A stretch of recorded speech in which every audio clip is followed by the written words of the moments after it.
Hi, hello. Welcome to another episode of Isaiah's Newsstand. It's your host, Isaiah Edwards. The date is February 28th, 2024. Hope this episode finds you well in good spirits and high hopes. As for me, I'm doing pretty good.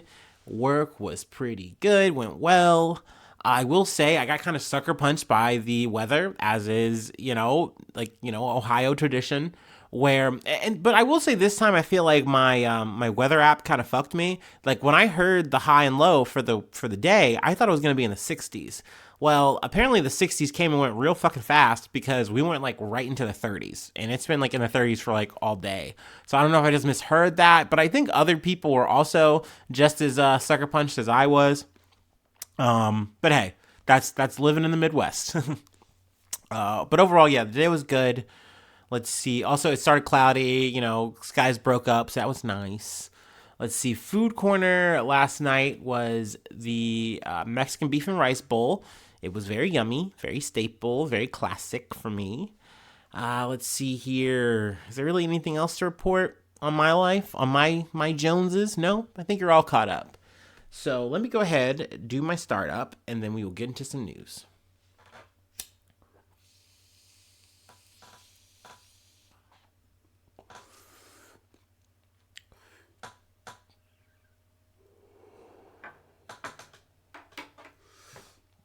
A bit of an aside. I normally do these like at the end of an episode, but I did want to say an RIP to Richard Davis. I know most recent work is Curb Your Enthusiasm. It's on his last season. But he passed away at 76. I found out today. So, cheers to him. Gonna drink this for him. But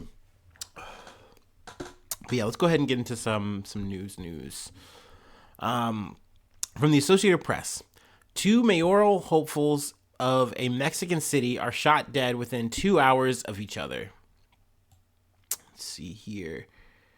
On Tuesday, no, we'll read a little bit further here. Talking about gynecologist Miguel Angel Zavala, one of the murdered aspiring candidates, Maravatio, resident and homemaker Carmen Luna said the crime was shocking and incomprehensible. The way I see it, there's no explanation for killing a person. It might have been a power struggle between them. Let's see. They go on to kind of like Luna's relation to Zavala. She was a patient of his. So he was like a really good guy. Made it like he was really nice. Did a really good job. Was really friendly. It's very unfortunate because it's one of those things where you can see even in this person, in their quote, she goes, "While she hasn't voted in years, whether it's one or the other, everything stays the same." Luna said the killings left people angry and feeling powerless because if the government doesn't do anything, you can't do anything. Which, I completely understand. Like, you feel very immobilized by these situations because what are you going to do? Take on a whole goddamn gang and get killed yourself? Like, no. Let's see. There was also another person who was murdered.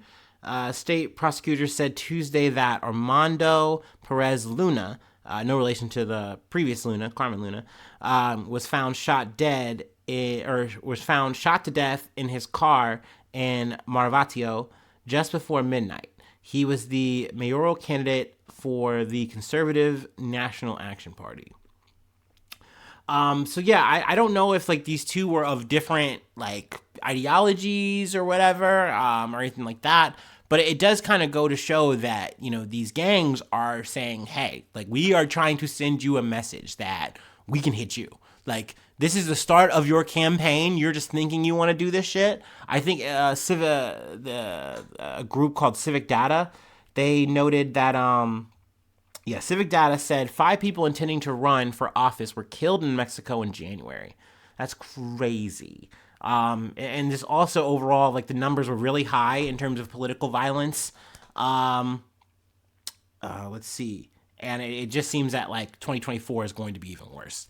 So, that's very unfortunate. There's obviously an upcoming election. I believe it's June 2nd. I'll definitely try to keep you posted on, what's to come from here. But yeah, I mean, that's a scary thing. I mean, don't get me wrong. I'm not I don't love any kind of politician or anything like that, but you can hope that these people are trying to do the right thing. They're trying to do a good thing. And it's a scary thing to try to put your life on the line for that. We've covered other people, other politicians and shit that have, lost their lives, trying to step up and say, hey, like, I'm trying to do the right thing. And it's just boom, boom, boom, and it also sucks too, because it's like, well, they automatically enforce this kind of thing where it's like, yeah, you're gonna have to work with us, and they go harder on these mayors because like that's really where they're actually doing their work, is at a local level. And like, if you have a mayor that's actually going to say, no, I'm going to get in the way of what you're doing, like that jams up your operation, and you don't want that. So I think that is part of the reason why they are sending such a strong and broad message, where you're just going to say, hey, we're going to hit anybody who steps up to us. So yeah, I just wanted to kind of talk about that a little bit, since I saw that story pop up on my feed. Let's move on to another story that's been shouted around a lot, talked about a lot, especially on the social spheres. Leftists are kind of going crazy right now. But yeah, leftists and liberals, I should say. Let's see, from Reuters. Michigan's 100,000 uncommitted votes challenge Biden's Israel stance. Let's see. President Joe Biden's re-election campaign faces an arduous task, uniting his party after Michigan Democrats waged a massive protest over his support of Israel's military campaign against Hamas in Gaza. Excuse me. With 95% of the votes counted, Biden won Tuesday's primary with 81%, but 13% or more than 100,000, I believe it was like 101,000, people cast uncommitted ballots in a state where a large Arab American community and other progressive Democrats vented their anger at Biden's support of an Israeli offensive in which tens of thousands of Palestinians have been killed. Now, it's said in here that the group, which I wish I had the name readily available, but I don't. Just over 101,000 voters cast uncommitted ballots. Far more than 10,000 organizers said they sought, and prompting some to speak of plans of a nationwide movement. When Democratic President Barack Obama ran for re-election in 2012, he faced about 21,000 uncommitted voters in Michigan's primary that year. Now, this is one of those things where this has been one of those situations where I believe in 2016 Trump won Michigan, 2020 Biden won. And it might have been a close call there still. So this is one of those things where this could be very telling. If people are going to stick to being uncommitted, then guess what, man? Like, you might lose out here. And if this sentiment spreads, which kind of makes sense that it might, like, this could be yet again another factor that is against you that winds up losing you the election. Now, it's crazy too, because neither Biden or Kamala said anything about this when, referencing and talking about the primary win. They just kind of, said their shit and moved on, and let the spokesman kind of take the brunt of it, saying like, hey, we did win. We won by a very decisive margin. I believe like 81% or some shit.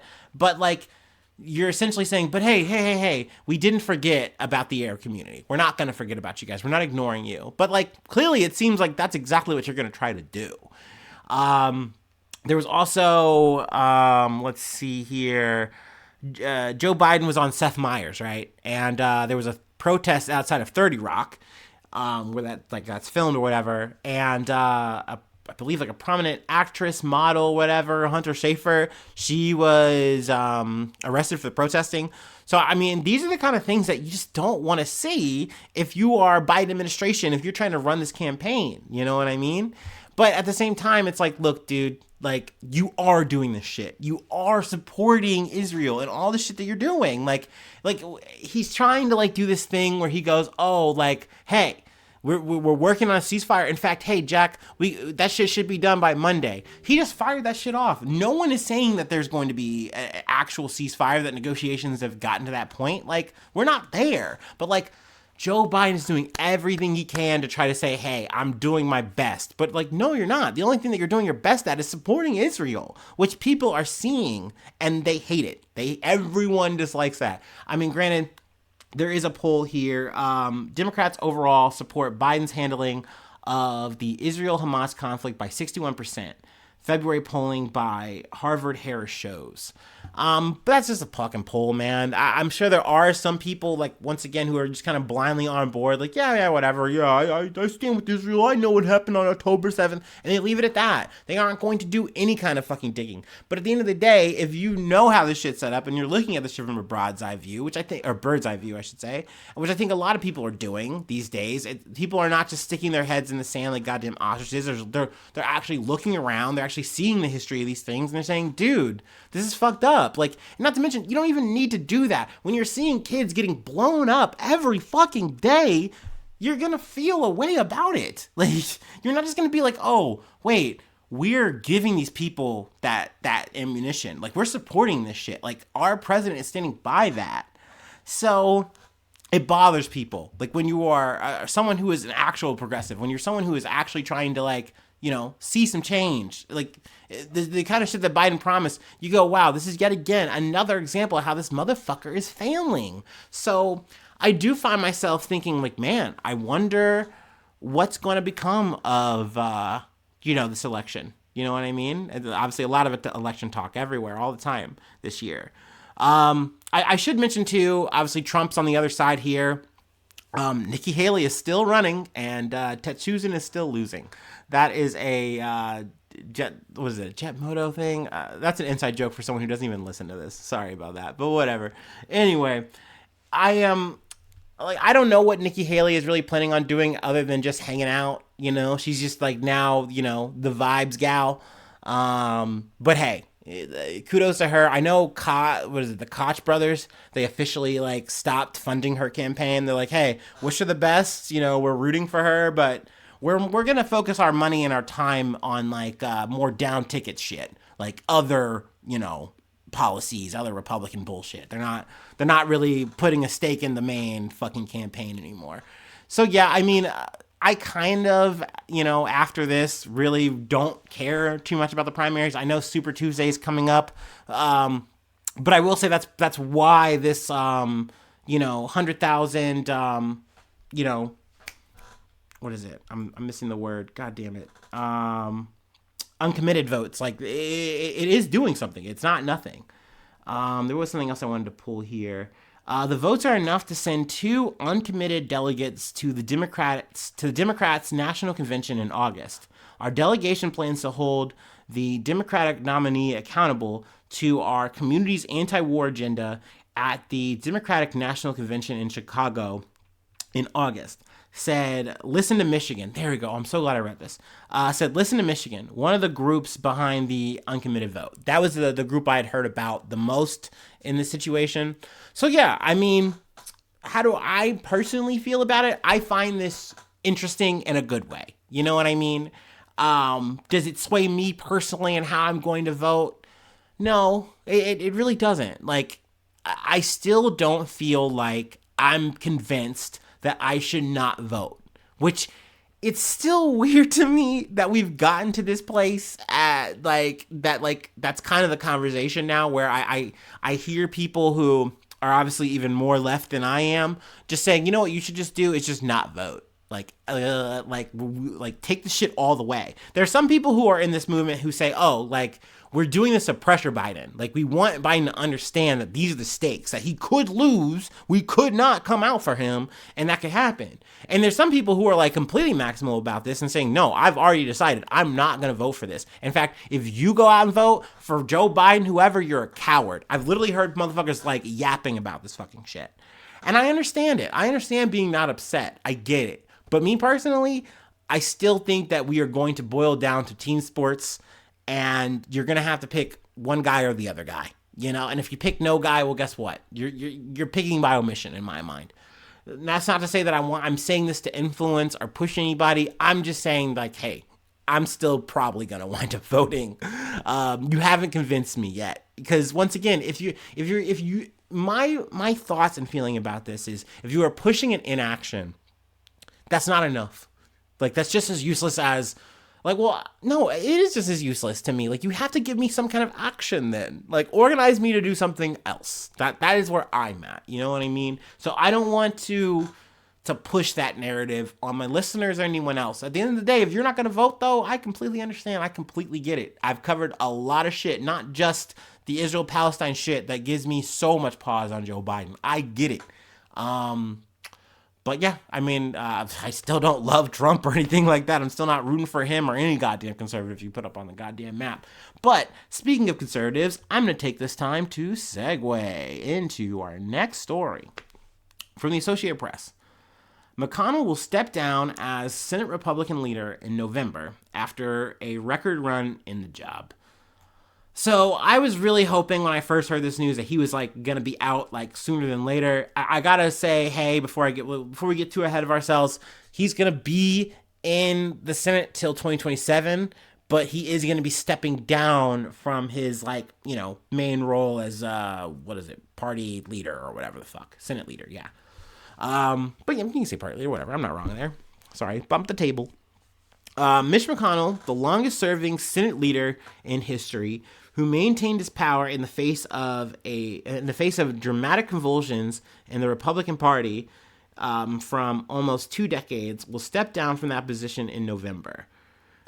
McConnell, who turned 82 last week, so fucking old. They're all so fucking old, dude. Announced his decision Wednesday in the well of the Senate, the chamber where he looked in awe from its backbenches in 1985 when he arrived, and where he grew increasingly comfortable in the front row seat afforded the party leaders. I don't feel like quoting this asshole. I don't care. I will say, fun fact I learned, Ronald Reagan was calling this motherfucker Mitch O'Donnell because he didn't know his name. He just couldn't remember this fucking loser. And he's like, well, hopefully they remember me now. Fuck you, Senator Palpatine looking ass motherfucker. I'm glad he's gonna be out. Like I said earlier, McConnell said he plans to serve out his Senate term, which ends in January of 2027, albeit from a different seat in the chamber.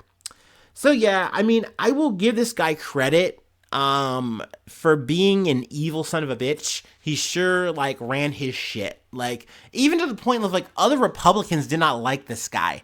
And not to mention, he was doing old school Republicanism in a time where we've clearly moved to Trumpism. And if you're not doing that yee Tea Party style shit, you're weird. You shouldn't be in power or in charge, according to the conservatives that really hold the microphone these days. But yet, here's Mitch McConnell, plotting and scheming, doing his fucking chess games, his moves, you know what I mean? Y'all playing checkers, he's playing goddamn 4D chess for real. Even if he's got a necrotic ass fucking hand that he can't fucking use sometimes. Even if he's falling down some steps and has freeze ups and shit. We were calling him Glitch McConnell, bro. Fuck this guy, dude. I don't care. Fuck you, dude. Tomato Town for this man especially.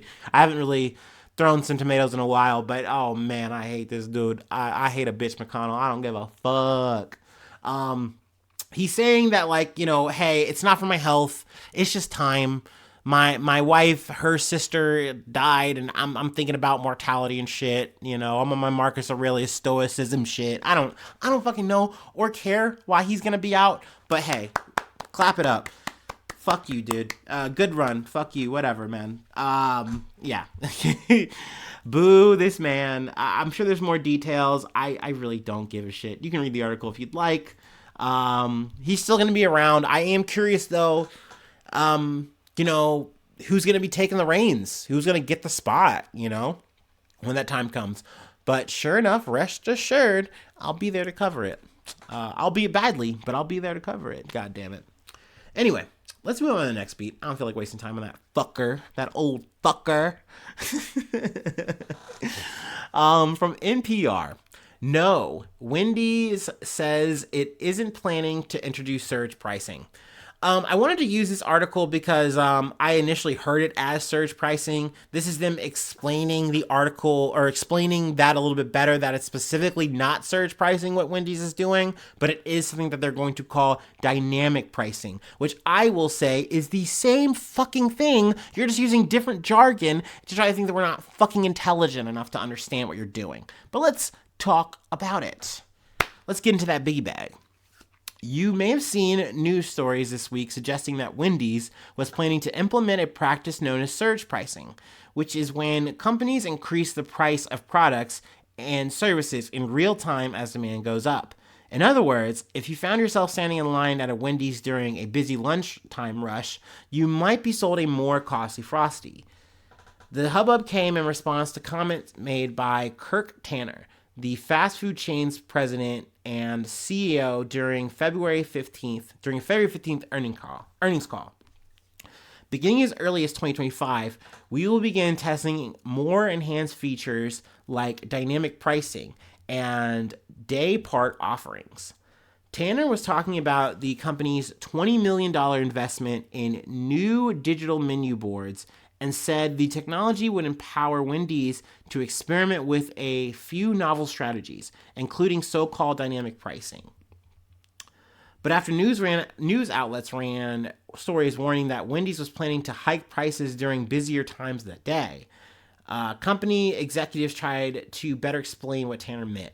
So they're like, hey, we didn't say surge pricing once. We meant dynamic pricing. Essentially, they want to tell you that we're not going to hike any prices or anything like that, but instead, we're going to be offering you discounted prices. So let's say, hey, we want to have a breakfast that you really want to come and get. So we're going to make it so that it's cheaper and you'll come to go get it. It's almost like a happy hour kind of strategy, whatever. But the big thing that I feel like they were touting about here too, which is kind of part of this little ending bundle that I wanted to kind of close out on, is they were really touting how it's like, look, we're going to have AI here. AI is going to make this so much fucking better, dude. It's going to tell us when is going to be the best time, when are these little piggies really going to want to eat, and we're going to use this dynamic pricing to make sure that you're getting the best deal. Bullshit, dog. You're gonna try to juice us for as much money as you can, dude. And at the end of the day, you're just saying the exact same thing as what surge pricing is, but like backwards. Like, okay, man. Like at the end of the day, what you're telling me here, what you're giving me away here is we could just sell you this discounted price the whole day. But like we wouldn't make more money, so we want to drive you to our store like you're a goddamn sheep pig. Come to the trough now. It's so cheap. It's so dirt cheap. Like, come on, dude. No, you deserve all the smoke you get, dog. Like, fuck a Wendy's for that, dog. But don't get me wrong. Wendy's is just the first person, the first organization, group, or whatever to kind of say this shit out loud.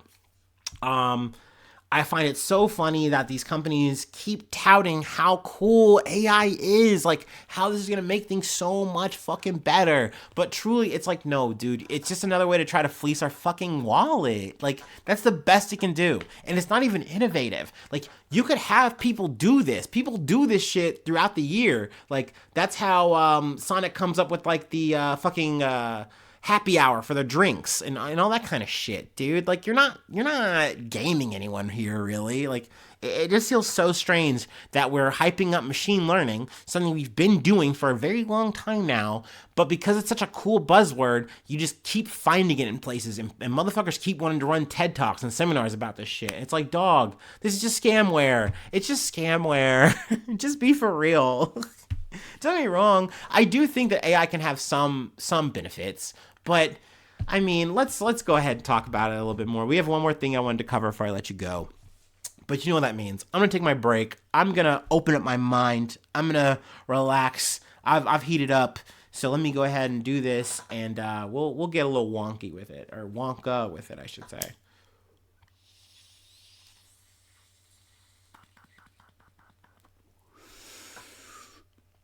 Ooh, yeah.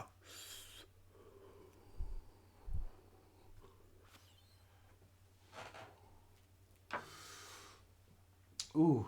Oompa loompa doopity doo.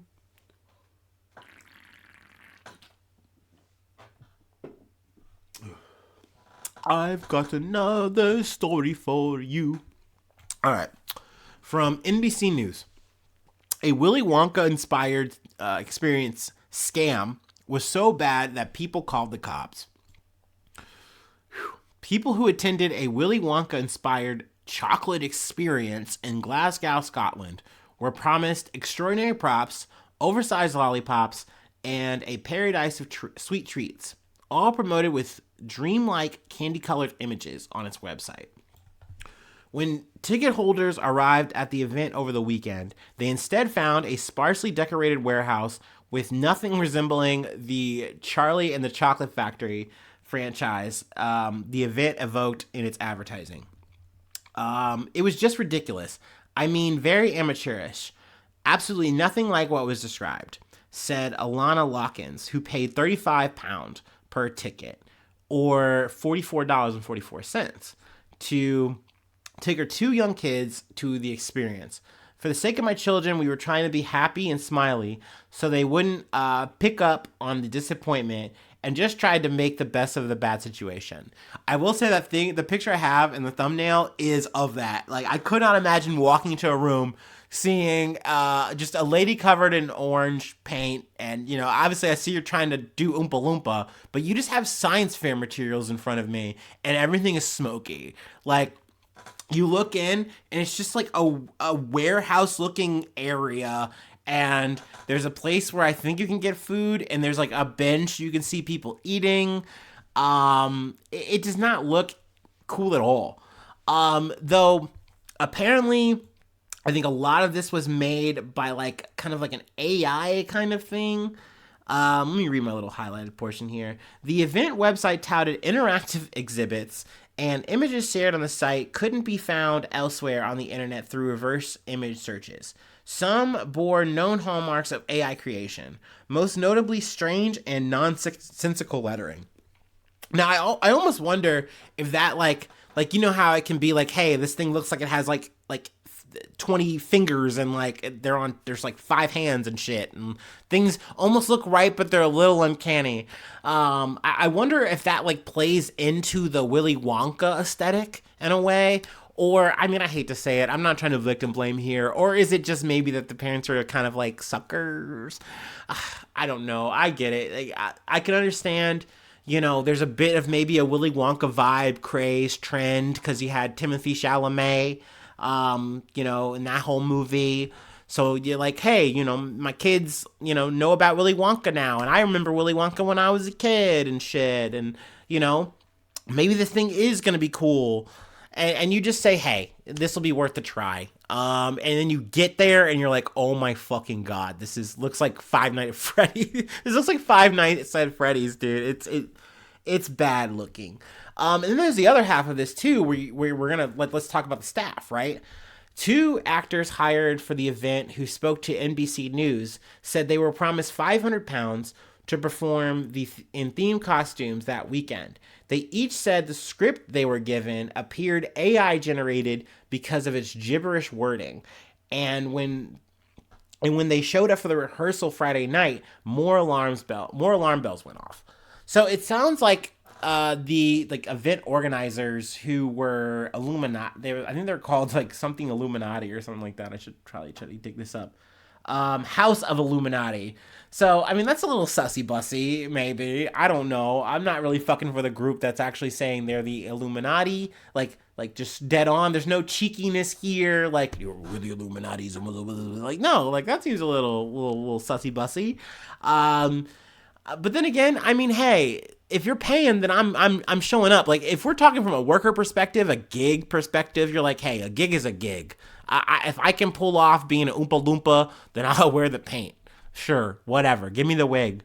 I don't care who's paying, who's cashing my check. But like when you get here, and then there's someone who says, "Hey, we get here to rehearsal." They don't even have the costumes ready. We get through the end of rehearsal. Next day, we get here. It doesn't seem like things are much better. So yeah, I mean, people get here. There's pandemonium.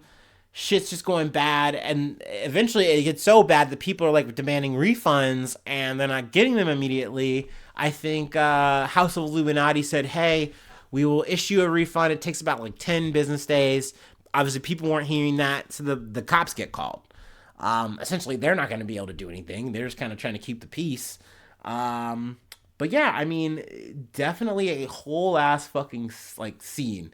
I wish I could find the name of the guy who.